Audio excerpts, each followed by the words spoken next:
Hello friends, आज जो हम स्टोरी सुनेंगे वो है लोमड़ी और कौवा। एक दफ़ा का जिक्र है कि एक लोमड़ी 2 दिन से भूखी थी।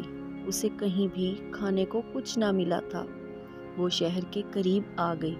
अचानक क्या देखती है कि एक दरख्त पर एक कौवा बैठा है। उस कौवे के मुंह में एक साबुत रोटी थी। लोमड़ी के मुंह में पानी भर आया। इसने एक तरकीब सोची। वो कौवे की तारीफ करने लगी। भाई कौवे, तुम कितने खूबसूरत हो। तुम्हारे पर कितने खूबसूरत हैं। तुम चाहे रावी में नहाओ या जेहलम में, तुम्हारा रंग एक जैसा ही रहता है। सचमुच परिंदे के राजा हो तुम तो। तुम्हारा गाना बहुत मीठा है, बांसुरी से भी मीठा।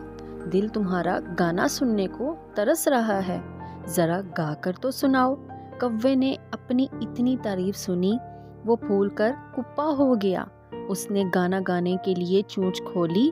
चोंच खुलते ही रोटी नीचे गिर गई। लोमड़ी बड़े चाव से उसे खाने लगी। कौवा मुंह देखता रह गया। आज के लिए इतना ही। अगली वीडियो में मिलते हैं। Bye bye.